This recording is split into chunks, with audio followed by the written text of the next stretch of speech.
Hello বন্ধুরা, আমি মারুফা। আজকে আমি আপনাদের জন্য এক্সপ্লেইন করতে যাচ্ছি মেলিফিসেন্ট সিনেমার পার্ট 2। এই সিনেমাটার পার্ট 1 না দেখলে সিনেমাটার কাহিনী একেবারেই বুঝতে পারবেন না, তাই রিকোয়েস্ট করবো আগে পার্ট 1 এর এক্সপ্লানেশন শুনে পরে পার্ট 2 শুনবেন। তো আর দেরি না করে চলুন এক্সপ্লানেশন শুরু করি। সিনেমার শুরুতে আমরা দেখি যে কিছু মানুষ জঙ্গলে আসে আর তারা এখানে এসে ম্যাজিক্যাল ক্রিয়েচার চুরি করতে থাকে। তখন সেখানে মেলিফিসেন্ট চলে আসে এবং তাদের মাঝে দুজন মানুষকে ধরে ফেলে, কিন্তু এদের মাঝে একজন ক্রিয়েচার চুরি করে জঙ্গলের গভীরে পালিয়ে যায়, যেখানে সে অনেকগুলো ম্যাজিক্যাল ফ্লাওয়ার দেখতে পায়। এরপরে এই লোকটা ছুটে কিংডমে চলে আসে। যখন সে দরজাটা খোলার চেষ্টা করে তখন দরজার ভেতর থেকে কারো হাত বের হয়ে আসে আর সে এই লোকটার কাছ থেকে ক্রিয়েচারটা চায় আর লোকটা তাকে ক্রিয়েচারটা দিয়ে দেয়। এই লোকটার কাপড়ে সেই ম্যাজিক্যাল ফ্লাওয়ার লেগেছিল আর মহলের ভেতরে থাকা লোকটা সেই ফ্লাওয়ারটাও নিয়ে নেয় এবং এই দুই জিনিসের বিনিময়ে সেই লোকটাকে কিছু টাকা দেয়। পরের দিন সকালে রাজকুমারী জানতে পারে যে তাদের জঙ্গল থেকে কিছু ক্রিয়েচার হারিয়ে গেছে। যখন সে ক্রিয়েচার খোঁজার জন্য যায় তখন সে সেই ছেলেটাকে দেখতে পায় যে তাকে এর আগে ঘুম থেকে জাগানোর জন্য এসেছিল। আসলে এই ছেলেটা একটা প্রিন্স আর সে অনেক আগে থেকে রাজকুমারী অরোরাকে পছন্দ করত, তাই সে কোনো কিছু চিন্তা না করে রাজকুমারীকে প্রপোজ করে। এটা দেখে রাজকুমারী অনেক খুশি হয় কারণ সেও ফিলিপকে পছন্দ করত। পরের সিনে আমরা দেখি যে প্রিন্স ফিলিপ তার বাবা মাকে জানায় যে সে একটা মেয়েকে ভালোবাসে যাকে সে বিয়ে করতে চায়। এটা শুনে তার বাবা অনেক খুশি হয়, কিন্তু তার মা একেবারেই খুশি হয় না। তারপরেও সে তার ছেলের মন রক্ষা করার জন্য রাজকুমারীকে ডিনারের জন্য ইনভাইট করতে বলে। এদিকে মেলিফিসেন্টেরও এটা একেবারেই ভালো লাগে না। সে রাজকুমারীকে বলে সত্যিকারের ভালোবাসা বলে দুনিয়ায় কিছু নেই, ছেলেরা সব সময় ধোকা দেয়। কিন্তু প্রিন্সেস তার কোনো কথা শুনে না আর এখান থেকে চলে যায়। তাই অনিচ্ছা সত্ত্বেও মেলিফিসেন্টকে রাজকুমারীর ডিনারে যাওয়ার ব্যাপারটা মেনে নিতে হয়। অন্যদিকে প্রিন্স ফিলিপের মা ডিনারের দিনে রাগান্বিত হয়ে একটা সিক্রেট রুমে আসে, যেখানে সে একটা অদ্ভুত দেখতে লোককে গিয়ে বলে দ্রুত তুমি তোমার কাজ শেষ করো, আমাদের কাছে অনেক কম সময় আছে। এখানে আমরা সেই সুইটাকেও দেখতে পাই যেটা ছোঁয়ার সাথে সাথে রাজকুমারী গভীর ঘুমে তলিয়ে গিয়েছিল। এছাড়াও আমরা এখানে সেই চুরি করে আনা ম্যাজিক্যাল ক্রিয়েচার এবং ম্যাজিক্যাল ফ্লাওয়ারটাকেও দেখতে পাই। পরের দিন প্রিন্স এবং মেলিফিসেন্ট ডিনারে যাওয়ার জন্য রেডি হয়। যখনই কিংডমের লোকেরা মেলিফিসেন্টকে দেখে তখন অনেক ভয় পেয়ে যায়। তারা তাদের অস্ত্র বের করে, যদিও মেলিফিসেন্ট হাসতে হাসতে প্রাসাদের ভিতরে ঢুকে যায়। ডিনার করার সময় রানী বারবার মেলিফিসেন্টকে তার অতীত মনে করিয়ে দিতে থাকে, যেটা তার একেবারেই ভালো লাগে না। রানী মেলিফিসেন্টকে রাগানোর জন্য অদ্ভুত রকমের সব কথা বলতে শুরু করে। রানী বলে তুমি তো সেই ডাইনি যে রাজকুমারীকে অভিশাপ দিয়েছিলে, যার জন্য রাজকুমারী গভীর ঘুমে তলিয়ে গিয়েছিল।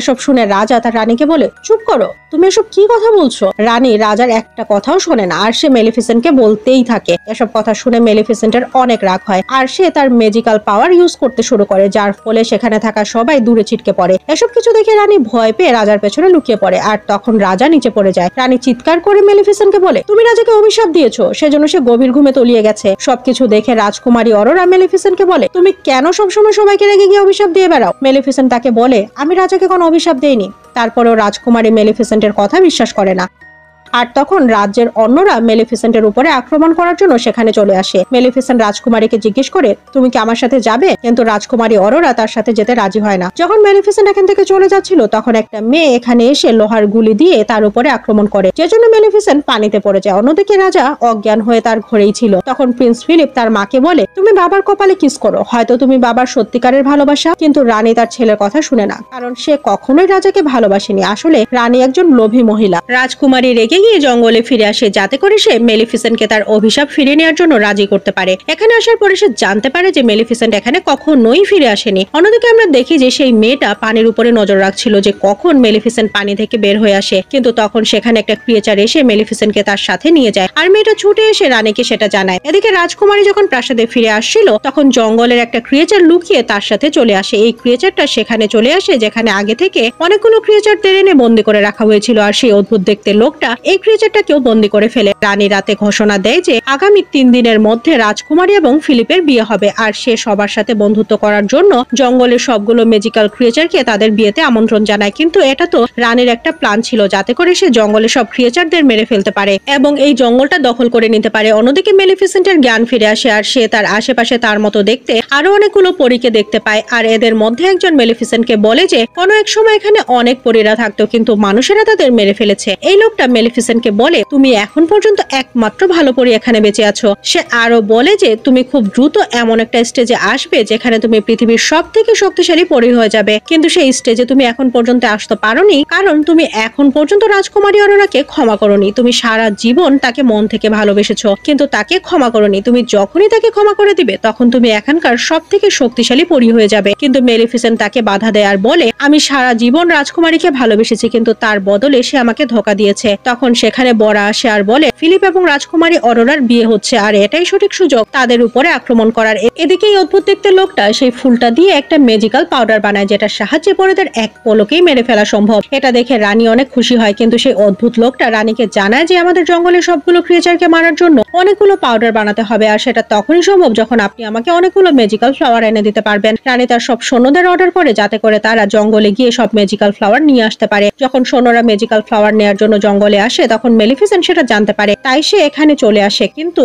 অনেক দেরি হয়ে গেছে কারণ রানীর সৈন্যরা সব ম্যাজিক্যাল ফ্লাওয়ার ছিঁড়ে নিয়ে চলে গেছে, যেটা দেখে মেলিফিসেন্টের অনেক খারাপ লাগে। মেলিফিসেন্ট কিছু বুঝে ওঠার আগে জঙ্গলে লুকিয়ে থাকা কিছু সৈন্য তার উপরে লোহার গুলির সাহায্যে আক্রমণ করে। তখন সেখানে বড়ার একজন বন্ধু এসে তাকে বাঁচিয়ে নেয়। বড়াও এদিকে এদেরকে রক্ষা করার জন্য রানীর সৈন্যদের উপরে আক্রমণ করে। যখন এরা কোনো মতে ফিরে আসছিল তখন মেলিফিসেন্ট দেখে যে বড়ার বন্ধু মারা গেছে। পরের দিন সকালে আমরা দেখি যে রাজকন্যার বিয়ের জন্য আয়োজন শুরু হয়ে গেছে। জঙ্গলের সব ক্রিয়েচাররা রাজপ্রাসাদের দিকে যেতে থাকে কিন্তু তারা জানে না যে তারা কত বড় ভুল করতে যাচ্ছে। যখন রাজকন্যা এবং প্রিন্স ফিলিপের বিয়ের প্রস্তুতি নেওয়া হচ্ছিল তখন রানী প্রিন্স ফিলিপকে একটা ফুল দিয়ে সেটা রাজকন্যা অরোরাকে দিতে বলে, তাই প্রিন্স ফিলিপ সেই ফুলটা অরোরাকে দেয়, যেটা দেখে অরোরা অবাক হয়ে যায় কারণ এটা তাদের জঙ্গলের ফুল। সে বুঝতে পারে না যে রানী কেন তাকে এই ফুলটা দিতে বলেছে। সে রানীকে সারা প্রাসাদে খুঁজতে শুরু করে আর তখন সে সেই সিক্রেট চেম্বারটা খুঁজে পায়, তাই সে ফুলটা নিয়ে সেই চেম্বারের ভেতরে চলে আসে। এখানে সে সেই স্পিনিং হুইলটাকেও দেখতে পায় যেটার সুই টাচ করার সাথে সাথে সে গভীর ঘুমে তলিয়ে গিয়েছিল। রাজকুমারী অরোরা মন্ত্রমুগ্ধের মতো সেই স্পিনিং হুইলের দিকে এগিয়ে গিয়ে সুইটার উপরে হাত রাখে আর তখন সে বুঝতে পারে যে রাজাকে আর কেউ নয় বরং রানী মেরে অজ্ঞান করে দিয়েছে। এখানে সে জঙ্গলে সেই সকল ক্রিয়েচার গুলোকেও দেখতে পায় যেগুলোকে সে অদ্ভুত দেখতে লোকটা বন্দি করে রেখেছে। যখন সে তাদের মুক্ত করতে যাচ্ছিল তখন এখানে রানী চলে আসে। রানী প্রিন্সেস অরোরাকে বলে আগে আমার মহল সেই জঙ্গলের কাছাকাছি ছিল কিন্তু মেলিফিসেন্ট এবং জঙ্গলের ক্রিয়েচাররা মিলে আমার প্রাসাদের অনেক ক্ষতি করেছে, যেজন্য আমার বাবা মারা গেছে। যখন আমার ভাই জঙ্গলে গিয়ে তাদের সাথে নেগোসিয়েশন করতে যায় তখন তারা আমার ভাইকেও মেরে ফেলে। আমি আমার রাজ্যে একাই জীবিত ছিলাম, তাই বাধ্য হয়ে আমি রাজাকে বিয়ে করেছি, যদিও আমি রাজাকে একেবারেই ভালোবাসি না। এরপরে রানী তার সৈন্যদের দিয়ে রাজকুমারী অরোরাকে একটা ঘরের মধ্যে বন্দি করে রাখে। রানী জঙ্গলের সবগুলো ক্রিয়েচারকে চার্চের একটা ঘরের মধ্যে বন্দি করে তাদের উপরে ম্যাজিক্যাল পাউডারটা ছড়িয়ে দিতে থাকে, যেটা সে অদ্ভুত দেখতে লোকটা বানিয়েছিল। এর ফলে সেখানে আসা সবগুলো ক্রিয়েচার দুর্বল হয়ে যেতে শুরু করে। অন্যদিকে রানী রাজকুমারী অরোরাকে যে ঘরে বন্দি করে রেখেছিল সেখানে তার ওয়েডিং ড্রেসটা ছিল। রাজকুমারী অরোরা সেই ওয়েডিং ড্রেসটাকে ছিঁড়ে একটা অনেক লম্বা রশি বানিয়ে ফেলে আর এই রশির সাহায্যে সে প্রাসাদের নিচে যাওয়ার চেষ্টা করে। তখন সেখানে সৈন্যরা চলে আসে কিন্তু তার মধ্যে রাজকুমারী অরোরা সেই কাপড়টার সাহায্যে রাজার ঘরে আসে যেখানে রাজকুমার ফিলিপও ছিল। সে প্রিন্স ফিলিপকে সব সত্যি কথা বলে দেয়। সে প্রিন্স ফিলিপকে জানায় যে মেলিফিসেন্ট রাজাকে কোনো অভিশাপ দেয়নি বরং রানীর জন্যই রাজার আজকে এই অবস্থা। এটা শুনে প্রিন্স ফিলিপ হতবাক হয়ে যায়। সে রাজকুমারী অরোরার একটা কথাও বিশ্বাস করে না। এদিকে রানী তার প্রাসাদের ছাদে আসে। এখান থেকে সে জঙ্গলের দিকে কামানের সাহায্যে বোম ছুটতে শুরু করে কারণ বড়া এবং তার সৈন্যরা মহলের দিকে অ্যাটাক করার জন্য আসছিল।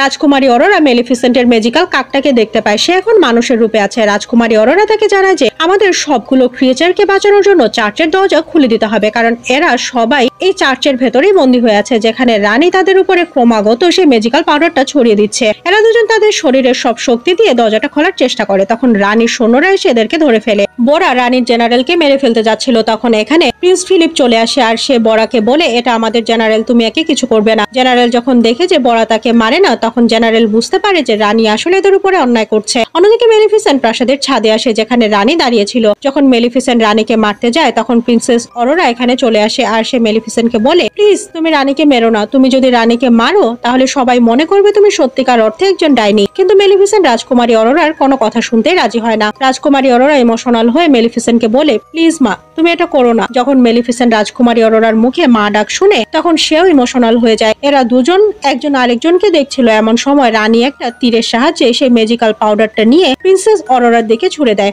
মেলিফিসেন্ট এক পলকে রাজকুমারী অরোরার সামনে এসে দাঁড়ায় এবং রাজকুমারী অরোরাকে সেভ করে। কিন্তু যখন মেলিফিসেন্টের গায়ে সেই তীরটা লাগে তখন সে ছাইয়ে রূপান্তরিত হয়ে অদৃশ্য হয়ে যেতে শুরু করে। এটা দেখে রাজকুমারী অরোরা কান্নায় ভেঙে পড়ে, কিন্তু রানী এতে অনেক খুশি হয় আর সে ঘোষণা করে যে মেলিফিসেন্ট এখন আর জীবিত নেই, তাই এখন থেকে এই রাজ্য এবং জঙ্গল সম্পূর্ণ আমার দখলে থাকবে। রাজকুমারী যখন কান্না করে তখন তার অশ্রু মেলিফিসেন্টের ছাইয়ের উপরে এসে পড়ে। নিমিষের মধ্যে মেলিফিসেন্ট একটা বিশাল পাখির রূপ নিয়ে নেয়, যেটা দেখে রানী ভয় পেয়ে যায়। রানী প্রিন্সেস অরোরাকে প্রাসাদের ছাদ থেকে নিচে ফেলে দেয়, কিন্তু মেলিফিসেন্ট উড়ে এসে তাকে ধরে ফেলে। এখন প্রিন্স ফিলিপ তার মায়ের ব্যাপারে সবকিছু জেনে গেছে, তাই সে মেলিফিসেন্ট এবং প্রিন্সেস অরোরার কাছে চলে আসে আর মেলিফিসেন্ট তাদের দুজনের ভালোবাসা দেখে তাদের বিয়ের জন্য রাজি হয়ে যায়। এমন সময় মেলিফিসেন্টের কাছে সে অদ্ভুত লোকটা আসে যে তার ক্রিয়েচার গুলোকে বন্দী করে রেখেছিল। এই অদ্ভুত লোকটা তার সব ক্রিয়েচার গুলোকে ছেড়ে দেয় আর মেলিফিসেন্টকে সেই স্পিনিং হুইলের সুইটা দেয়, যেটার সাহায্যে রাজাকে অভিশাপ দেওয়া হয়েছিল। এখন সবাই জেনে গেছে যে অভিশাপ মেলিফিসেন্টের জন্য নয়, বরং রানীর জন্যই হয়েছে।